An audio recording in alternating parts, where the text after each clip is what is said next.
Thank you all for tuning into Big Mama Story Time. Story Time! Don't forget to like, subscribe, comment to my page. Here we go. Hi guys, thank you all for tuning in to Big Mama Story Time. As you all can see, today I will be reading to you a Walt Disney movie book that is Meet the Robinsons. I always love this. I love this one. I love this movie, y'all. So let's get into this. Meet the Robinsons. I'm a scientific freak anyway. I love scientific stuff, so I like Meet the Robinsons. On a cold, rainy night, a lone figure laid a box at the door of the 6th Street orphanage and ran away. Mildred, the kindly orphanage director, heard a knock and slowly opened the door. Nearly 13 years later, that baby had grown into a young inventor named Louis. But Louis couldn't invent the thing he wanted most, a family. One day, Louis demonstrated his latest device to a couple he hoped would adopt him. But the peanut butter and jelly sandwich maker exploded all over everything. Wow. Look at that man. He upset, y'all. Louis was so disappointed. He wished his real mother were there. He decided to find a way to remember her. He set to work creating a device called a memory scanner, which Louis hoped would be able to recall memories from the past. Louis worked many nights on the invention, keeping awake his poor roommate Mike, Goob Yagubian. Finally, Louis finished the memory scanner and entered it in the school science fair. On the big day, the school gym was bustling with excitement.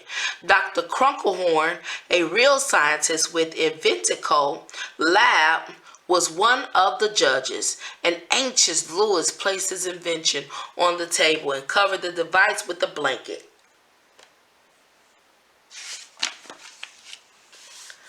Suddenly, a boy named Wilbur Robinson magically appeared.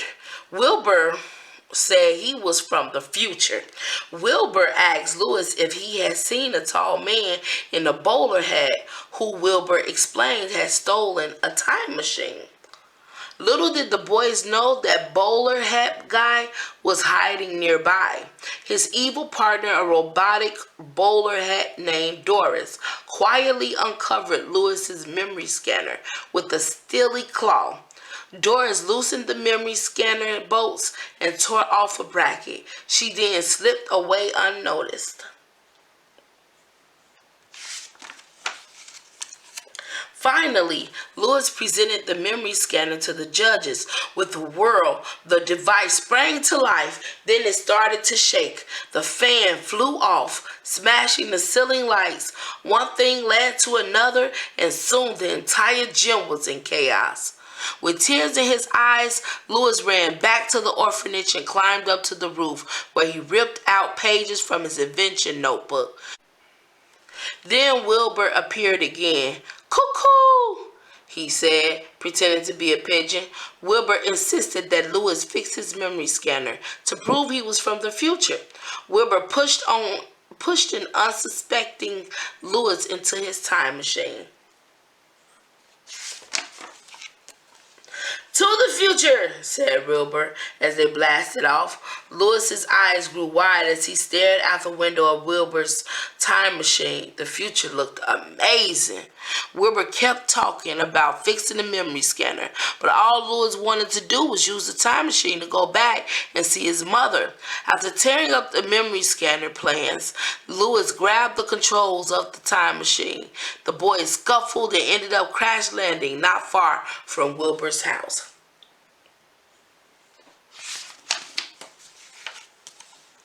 Meanwhile, Bowler Hat Guy was still in the present. He attempted to pass off the memory scanner as his own invention at Inventco headquarters, but Bowler Hat Guy didn't know how to turn on the device. The Inventco chairman threw him out. Bowler Hat Guy looked at Doris and said, "We must find that boy." Back in the future, Wilbur and Lewis pushed the damaged time machine into the Robinsons' garage. Lewis agreed to try to fix the time machine, and Wilbur would take him to the past to see his mother. Wilbur put a silly fruit hat on Lewis' head to disguise his hair and ordered him not to leave the garage.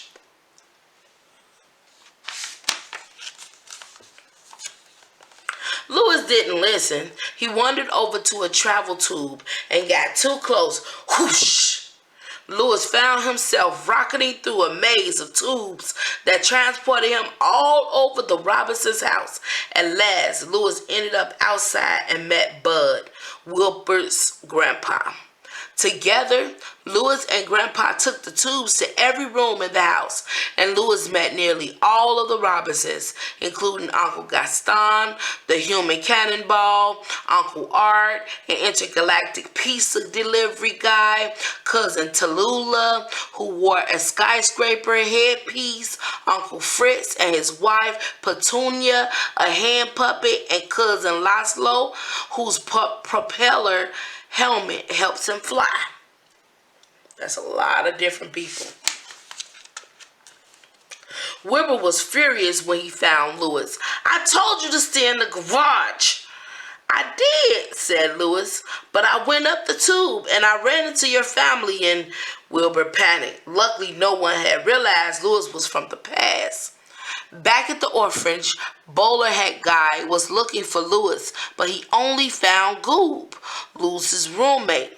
Goob had been beaten up by his teammates after missing the game-winning catch and losing the championship. Bowler hat guy encouraged Goob to keep his bitter feelings inside. In the future, Wilbur told Lewis about his inventor father, Cornelius Robinson. The world knew Cornelius as the founder of the future. Wilbur explained that when his father failed, like when he invented Doris, originally intended as a helpful hat, he learned from his mistakes. Cornelius' motto was, "Keep moving forward." That story inspired Lewis. The boy tried to fix the broken time machine, but he failed. Not easy. You're a little kid. You're still learning. Just then, Franny, Wilbur's mother, called the boys to dinner. The Robinsons were having spaghetti and meatballs. Uncle Gaston was even shooting meatballs from one of the cannons he invented. At the same time, Bowler Hat Guy and Doris had just arrived in the stolen time machine. Bowler Hat Guy had gone back in time to steal a dinosaur to help kidnap Lewis, controlled by a little Doris on his head. The T-Rex crashed through the Robinsons' dining room and chased Lewis. The entire family sprang into action. Wilbur launched a meatball using Uncle Gaston's cannon. It ricocheted off a wall and knocked little Doris off the dino's head. Bowler Hat Guy lost control of the beast. The T-Rex stopped chasing Lewis. He was safe. The Robinsons and their robot, Carl, gathered around Lewis. Everyone agreed that he was a wonderful boy who deserved to have a family and loved him. "Lewis, do you want to be a Robinson?" Franny asked. Lewis couldn't believe what he was hearing, but Wilbur knew better. He knocked the hat off Lewis's head. The Robinsons gasped when they saw Lewis's hair and realized that he was from the past. Franny told Lewis he would have to return to his own time. Worst of all, Wilbur said he never intended on taking him back in time to find his mom. Feeling betrayed, Lewis ran away, but the ever-resourceful Bowler Hat Guy found Lewis and promised to take the boy to see his mother. In return, Lewis agreed to show Bowler Hat Guy how to turn on the memory scanner. In a dank, dark room, Lewis turned on the memory scanner. Bowler Hat Guy then tied Lewis up and switched on the light to reveal that they were in the old orphanage. The light illuminated another surprise. Bowler Hat Guy was someone Lewis knew very well. Yes, It is I, Mike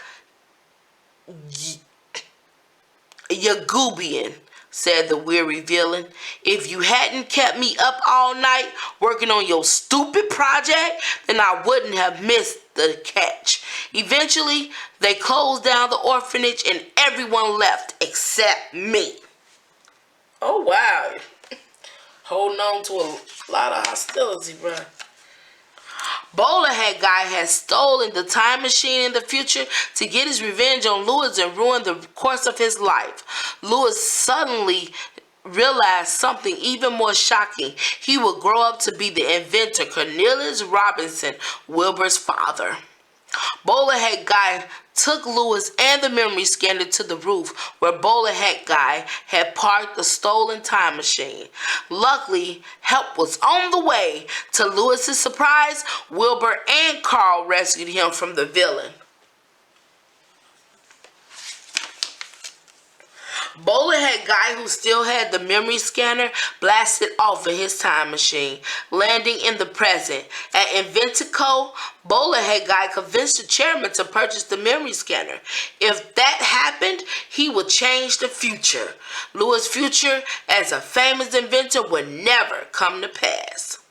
As Wilbur pleaded with Lewis to find the time machine, the boys heard a strange rushing noise. Suddenly, Wilbur was pulled into the darkening sky. "Wilbur!" shouted Lewis, but in the future that Bowler Hat Guy had created, Wilbur didn't exist. Oh man, you gotta get your baby back. Get your son back. Lewis knew he had to work quickly to restore things to the way they had been. Working hard, he had made a final adjustment to Wilbur's broken time machine and successfully started the vehicle. Lewis punched the date into the time machine dashboard control. The time machine transported Lewis back in time to Inventico's headquarters. "Goob, stop!" Lewis commanded. "She's using you, Goob, and once she gets what she wants, she'll get rid of you."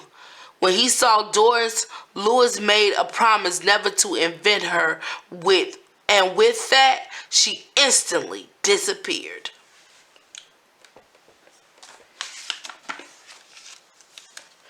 Lewis and Bowler Hat Guy zoomed away from Inventco and returned to the future to find it completely restored.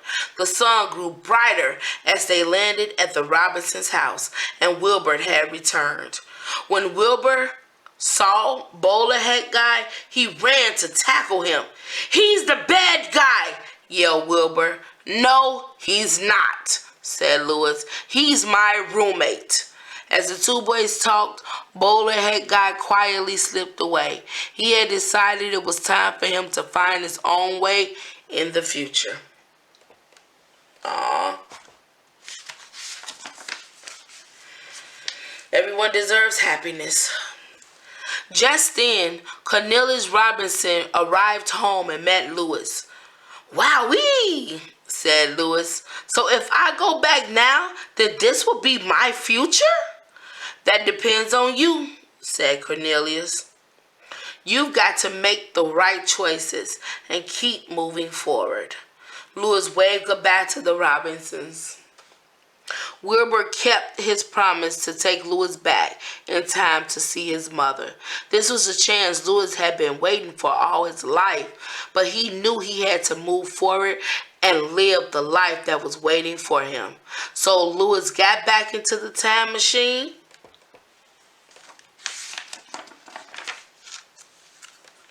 Wilbur brought Lewis back to the present, but before returning to the science fair, Lewis raced to the baseball field. "Goob, wake up!" he yelled across the fence, and with that, sleepy little Goob yawned, stretched out his glove, and made the game-winning catch, and crowd cheered. Goob was a hero.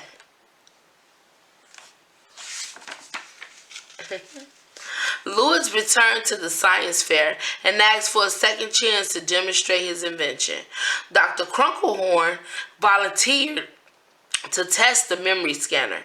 Just give me a date to input, Louis said, and she whispered in his ear. The memory scanner screen began to flow. Then it showed the image of Dr. Crunklehorn's wedding. The invention worked. Dr. Crunklehorn was impressed. In fact, she and her husband, Bud Robinson, soon adopted Louis, and he changed Louis' name to Cornelius. Louis finally had a family, and his future looked very, very bright. Okay, I'm liking that.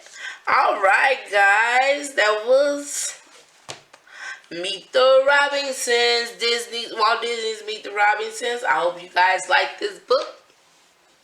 Thank you all for tuning in to Big Mama Storytime. You all have a nice day. Bye.